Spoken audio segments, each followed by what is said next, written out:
श्री सद्गुरुदेव भगवान की जय। परम प्रभु श्री रामलाल जी महाराज की जय। योगीराज अनंत स्वामी श्री चंद्रमोहन जी महाराज की जय। श्री सदाशिव भगवान की जय। योगीराज श्री देवेंद्र जी ब्रह्मचारी की जय। श्री वृंदावन विहारी लाल की जय। शंकर भगवान की जय। ओम श्री पुराण पुरुषाय नमः। ओम श्री गणेशाय नमः। श्री शिव महापुराण विद्येश्वर संहिता अग्नि यज्ञ, देव यज्ञ और ब्रह्म यज्ञ आदि का वर्णन, भगवान शिव के द्वारा सातों वारों का निर्माण तथा उनमें देवाराधन से विभिन्न प्रकार के फलों की प्राप्ति का कथन। कल हमने अग्नि यज्ञ और देव यज्ञ के बारे में पढ़ा था। आगे सूत जी बतलाते हैं कि अग्नि के बिना देव यज्ञ कैसे संपन्न होता है। इसे तुम लोग श्रद्धा से और आदर पूर्वक सुनो। सृष्टि के आरंभ में सर्वज्ञ, दयालु और सर्वसमर्थ महादेव जी ने समस्त लोगों के उपकार के लिए वारों की कल्पना की। वे भगवान शिव संसार रूपी रोग को दूर करने के लिए वैद्य हैं, सबके ज्ञाता तथा समस्त औषधियों के भी औषध हैं। उन भगवान ने पहले अपने वार की कल्पना की जो आरोग्य प्रदान करने वाला है। तत्पश्चात अपनी माया शक्ति का वार बनाया जो संपत्ति प्रदान करने वाला है। जन्म काल में दुर्गतिग्रस्त बालक की रक्षा के लिए उन्होंने कुमार के वार की कल्पना की। तत्पश्चात सर्वसमर्थ महादेव जी ने आलस्य और पाप की निवृत्ति तथा समस्त लोगों का हित करने की इच्छा से लोक रक्षक भगवान विष्णु का वार बनाया। इसके बाद सबके स्वामी भगवान शिव ने पुष्टि और रक्षा के लिए आयुकर्ता का त्रिलोक सृष्टा परमेष्ठी ब्रह्मा का आयुष कारक वार बनाया, जिससे संपूर्ण जगत के आयुष्य की सिद्धि हो सके। इसके बाद तीनों लोकों की वृद्धि के लिए पहले पुण्य पाप की रचना हो जाने पर उनके करने वाले लोगों को शुभ अशुभ फल देने के लिए भगवान शिव ने इंद्र और यम के वारों का निर्माण किया। ये दोनों वार क्रमशः भोग देने वाले तथा लोगों के मृत्यु भय को दूर करने वाले हैं। इसके बाद सूर्य आदि 7 ग्रहों को, जो अपने ही स्वरूप भूत तथा प्राणियों के लिए सुख दुख के सूचक हैं, भगवान शिव ने उपर्युक्त 7 वारों का स्वामी निश्चित किया। ये सब के सब ग्रह नक्षत्रों के ज्योतिर्मय मंडल में प्रतिष्ठित हैं। शिव के वार या दिन के स्वामी सूर्य हैं। शक्ति संबंधी वार के स्वामी सोम हैं। कुमार संबंधी दिन के अधिपति मंगल हैं। विष्णुवार के स्वामी बुध हैं। ब्रह्मा जी के वार के अधिपति बृहस्पति हैं। इंद्रवार के स्वामी शुक्र और यमवार के स्वामी शनैश्चर हैं। अपने अपने वारों में की हुई उन देवताओं की पूजा उनके अपने अपने फल को देने वाली होती है। सूर्य आरोग्य के और चंद्रमा संपत्ति के दाता हैं। मंगल व्याधियों का निवारण करते हैं। बुध पुष्टि देते हैं। बृहस्पति आयु की वृद्धि करते हैं। शुक्र भोग देते हैं और शनैश्चर मृत्यु का निवारण करते हैं। ये 7 वारों के क्रमशः फल बताए गए हैं जो उन देवताओं की प्रीति से प्राप्त होते हैं। अन्य देवताओं की भी पूजा का फल देने वाले भगवान शिव ही हैं। देवताओं की प्रसन्नता के लिए पूजा की 5 प्रकार की पद्धति बनाई गई है। उन देवताओं के मंत्रों का जप यह पहला प्रकार है। उनके लिए होम करना दूसरा, दान करना तीसरा तथा तप करना चौथा प्रकार है। किसी वेदी पर, प्रतिमा में, अग्नि में अथवा ब्राह्मण के शरीर में आराध्य देवता की भावना करके 16 उपचारों से उनकी पूजा या आराधना करना 5वां प्रकार है। इनमें पूजा के उत्तरोत्तर आधार श्रेष्ठ हैं। पूर्व के अभाव में उत्तरोत्तर आधार का अवलंब करना चाहिए। दोनों नेत्रों तथा मस्तक के रोग में और कुष्ठ रोग की शांति के लिए भगवान सूर्य की पूजा करके ब्राह्मणों को भोजन कराएं। तदनंतर 1 दिन, 1 मास, 1 वर्ष अथवा 3 वर्ष तक लगातार ऐसा साधन करना चाहिए। इससे यदि प्रबल प्रारब्ध का निर्माण हो जाए तो रोग एवं जरा आदि रोगों का नाश हो जाता है। इष्ट देव के नाम मंत्रों का जप आदि साधन वार आदि के अनुसार फल देते हैं। रविवार को सूर्य देव के लिए, अन्य देवताओं के लिए तथा ब्राह्मणों के लिए विशिष्ट वस्तु अर्पित करें। यह साधन विशिष्ट फल देने वाला होता है तथा इसके द्वारा विशेष रूप से पापों की शांति होती है। सोमवार को विद्वान पुरुष संपत्ति की प्राप्ति के लिए लक्ष्मी आदि का पूजन करें तथा सपत्नीक ब्राह्मणों को घृतपक्व अन्न का भोजन कराएं। मंगलवार को रोगों की शांति के लिए काली आदि की पूजा करें तथा उड़द, मूंग और अरहर की दाल आदि से युक्त अन्न ब्राह्मणों को भोजन कराएं। बुधवार को विद्वान पुरुष दधि युक्त अन्न से भगवान विष्णु का पूजन करें। ऐसा करने से सदा पुत्र, मित्र और कलत्र आदि की पुष्टि होती है। जो दीर्घायु होने की इच्छा रखता हो वह गुरुवार को देवताओं की पुष्टि के लिए वस्त्र, यज्ञोपवीत और घृत मिश्रित खीर से यजन पूजन करें। भोगों की प्राप्ति के लिए शुक्रवार को एकाग्रचित्त होकर देवताओं का पूजन करें और ब्राह्मणों की तृप्ति के लिए षड्रस युक्त अन्न दें। इसी प्रकार स्त्रियों की प्रसन्नता के लिए सुंदर वस्त्र आदि का विधान करें। शनैश्चर अपमृत्यु का निवारण करने वाला है। उस दिन बुद्धिमान पुरुष रुद्र आदि की पूजा करें। तिल के होम से, दान से देवताओं को संतुष्ट करके ब्राह्मणों को तिल मिश्रित अन्न भोजन कराएं। जो इस तरह देवताओं की पूजा करेगा वह आरोग्य आदि फल का भागी होगा। देवताओं के नित्य पूजन, विशेष पूजन, स्नान, दान, जप, होम तथा ब्राह्मण तर्पण आदि में एवं रवि आदि वारों में विशेष तिथि और नक्षत्रों का योग प्राप्त होने पर विभिन्न देवताओं के पूजन में सर्वज्ञ जगदीश्वर भगवान शिव ही उन देवताओं के रूप में पूजित हो सब लोगों को आरोग्य आदि फल प्रदान करते हैं। देश, काल, पात्र, द्रव्य, श्रद्धा एवं लोक के अनुसार तारतम्य क्रम का ध्यान रखते हुए महादेव जी आराधना करने वाले लोगों को आरोग्य आदि फल देते हैं। शुभ अर्थात मांगलिक कर्म के आरंभ में और अशुभ जैसे अंत्येष्टि आदि कर्म के अंत में तथा जन्म नक्षत्रों के आने पर गृहस्थ पुरुष अपने घर में आरोग्य आदि की समृद्धि के लिए सूर्य आदि ग्रहों का पूजन करे। इससे सिद्ध है कि देवताओं का यजन संपूर्ण अभीष्ट वस्तुओं को देने वाला है। ब्राह्मणों को देव यजन कर्म वैदिक ब्राह्मणों का देव यजन कर्म वैदिक मंत्र के साथ ही होना चाहिए। यहाँ ब्राह्मण शब्द क्षत्रिय और वैश्य का भी उपलक्षण है। शूद्र आदि दूसरों का देव यज्ञ तांत्रिक विधि से होना चाहिए। शुभ फल की इच्छा रखने वाले मनुष्यों को 7 ही दिन अपनी शक्ति के अनुसार सदा देव पूजन करना चाहिए। निर्धन मनुष्य तपस्या जैसे व्रत आदि कष्ट सहन द्वारा और धन के द्वारा देवताओं की आराधना करें। वह बार बार श्रद्धापूर्वक इस तरह के धर्म का अनुष्ठान करता है और बारंबार पुण्य लोकों में नाना प्रकार के फल भोग करके पुनः इसी पृथ्वी पर जन्म ग्रहण करता है। धनवान पुरुष सदा भोग सिद्धि के लिए मार्ग में वृक्षादि लगा करके लोगों के लिए छाया की व्यवस्था करे। जलाशय जैसे कुआं, बावड़ी और पोखर आदि बनवाए। वेद शास्त्रों की प्रतिष्ठा के लिए पाठशालाओं का निर्माण करे और अन्य प्रकार से भी धर्म का संग्रह करता रहे। धनी को यह सब कार्य सदा ही करते रहने चाहिए। समयानुसार पुण्य कर्मों के परिपाक से अंतःकरण शुद्ध हो जाने पर ज्ञान की सिद्धि हो जाती है। हे द्विजों, जो इस अध्याय को सुनता है, पढ़ता है अथवा सुनने की व्यवस्था करता है उसे देव यज्ञ का फल प्राप्त होता है। देश, काल, पात्र और दान आदि का विचार। ऋषियों ने कहा, समस्त पदार्थों के ज्ञाताओं में श्रेष्ठ सूत जी, अब आप क्रमशः देश, काल आदि का वर्णन करें। सूत जी बोले, हे महर्षियों, देव यज्ञ आदि कर्मों में अपना शुद्ध ग्रह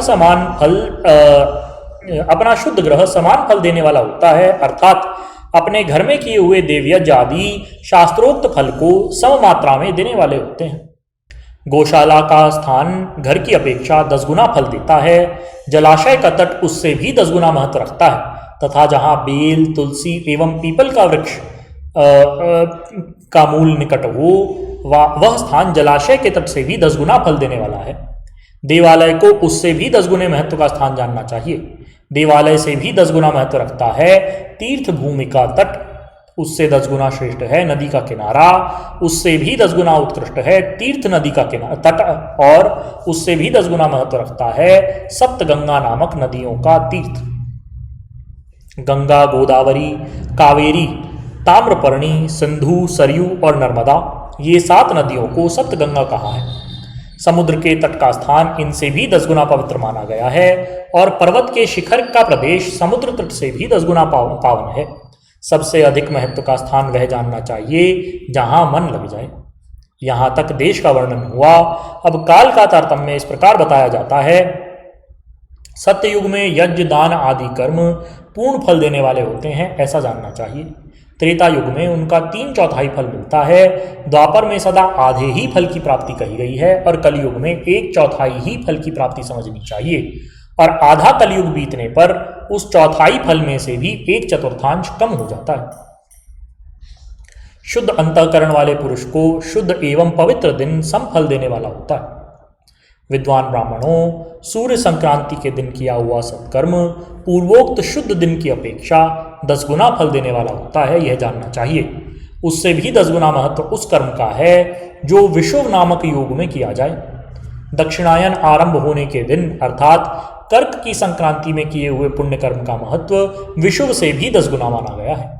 उससे भी 10 गुना मकर संक्रांति में और उससे भी 10 गुना चंद्र ग्रहण में किए हुए पुण्य का महत्व है। सूर्य ग्रहण का समय तो सबसे उत्तम है, उसमें किए गए पुण्य कर्म का फल चंद्र ग्रहण से भी अधिक और पूर्ण मात्रा में होता है। इस बात को विज्ञ पुरुष जानते हैं।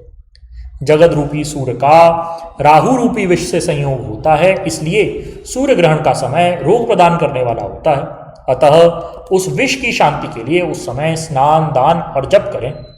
वह काल विष की शांति के लिए उपयोगी होने के कारण पुण्यप्रद माना गया है।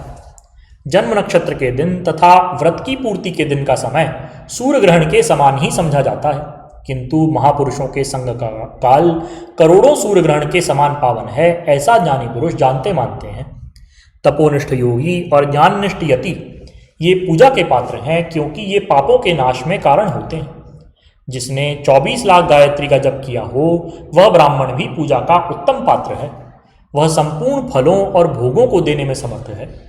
जो पतन से त्राण करता अर्थात नरक में गिरने से बचाता है, उसके लिए इसी गुण के कारण शास्त्र में पात्र शब्द का प्रयोग होता है। वह दाता का पातक से त्राण करने के कारण पात्र कहलाता है। गायत्री अपने गायक का पतन से त्राण करती है, इसलिए वह गायत्री कहलाती है। जैसे इस लोक में जो धनहीन है वह दूसरों को धन नहीं देते, जो यहाँ धनवान है वही दूसरों को धन दे सकते हैं, उसी तरह जो स्वयं शुद्ध और पवित्र आत्मा हैं वही दूसरे मनुष्यों का त्राण अथवा उद्धार कर सकते हैं। जो गायत्री का जप करके शुद्ध हो गया हो वही शुद्ध ब्राह्मण कहलाता है। इसलिए दान, जप, होम और पूजा सभी कर्मों के लिए वही शुद्ध पात्र है। ऐसा ब्राह्मण ही दान तथा रक्षा करने की पात्रता रखता है। स्त्री हो या पुरुष, जो भी भूखा हो वह अन्नदान का पात्र है।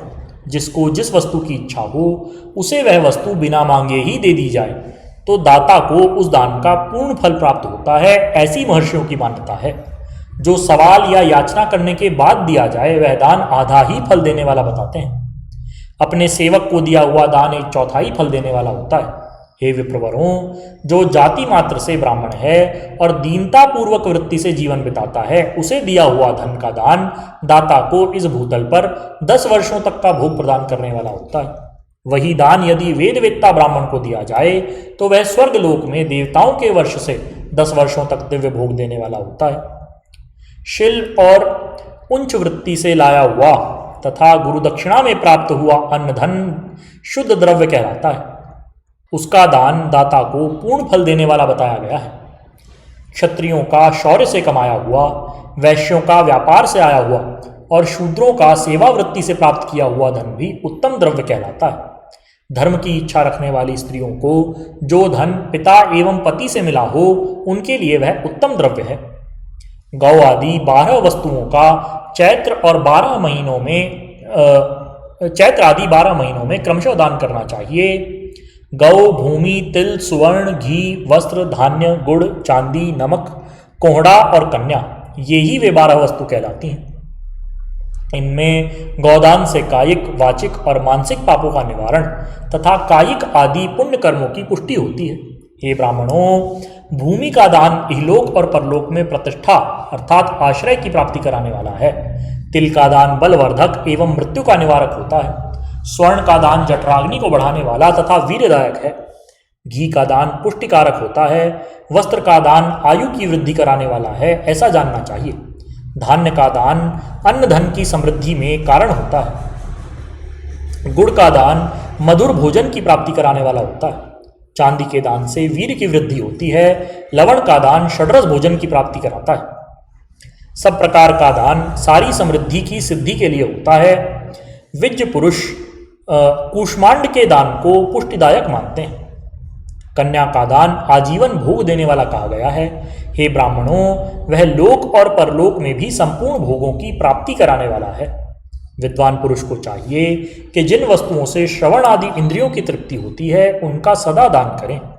श्रोत्र आदि 10 इंद्रियों के जो शब्द आदि 10 विषय हैं उनका दान किया जाए तो वे भोगों की प्राप्ति कराते हैं तथा दिशा आदि इंद्रिय देवताओं को संतुष्ट करते हैं। वेद और शास्त्र को गुरुमुख से ग्रहण करके गुरु के उपदेश से अथवा स्वयं ही बोध प्राप्त करने के पश्चात जो बुद्धि का यह निश्चय होता है कि कर्मों का फल अवश्य मिलता है, इसी को उच्च कोटि की आस्तिकता कहते हैं। भाई बंधु अथवा राजा के भय से जो आस्तिकता बुद्धि या श्रद्धा होती है वह कनिष्ठ श्रेणी की आस्तिकता है। जो सर्वथा दरिद्र है, इसलिए जिसके पास सभी वस्तुओं का अभाव है, वह वाणी अथवा कर्म अर्थात शरीर के द्वारा यजन करे। मंत्र, स्तोत्र और जप आदि को वाणी द्वारा किया गया यजन कर समझना चाहिए तथा तीर्थ यात्रा और व्रत आदि को विद्वान पुरुष शारीरिक यजन मानते हैं। जिस किसी भी उपाय से थोड़ा अथवा बहुत देवतार्पण बुद्धि से जो कुछ भी दिया अथवा किया जाए वह दान अथवा सत्कर्म भोगों की प्राप्ति कराने में समर्थ होता है। तपस्या और दान ये 2 कर्म मनुष्यों को सदा करने चाहिए और ऐसे ग्रह का दान करना चाहिए जो अपने वर्ण अथवा यानी चमक दमक और सफाई एवं गुण यानी सुख सुविधा से सुशोभित हो। बुद्धिमान पुरुष देवताओं की तृप्ति के लिए जो कुछ देते हैं वह अतिशय मात्रा में सब प्रकार के भोग प्रदान कराने वाला होता है। उस दान से विद्वान पुरुष इहलोक परलोक में उत्तम जन्म और सदा सुलभ होने वाले भोगों को पाने वाले होते हैं। ईश्वरार्पण बुद्धि से यज्ञ दान आदि कर्म करके मनुष्य मोक्ष फल का भागी होता है। बोलिए श्री सद्गुरुदेव भगवान की जय। परम पुरुष रामलाल जी महाराज की जय। योगराज अनंत स्वामी श्री चंद्रमोहन जी महाराज की जय। श्री सदाशिव भगवान की जय। श्री वृंदावन बिहारी लाल की जय। श्री शंकर भगवान की जय। योगिराज श्री देवेंद्र जी ब्रह्मचारी की जय। हर हर महादेव।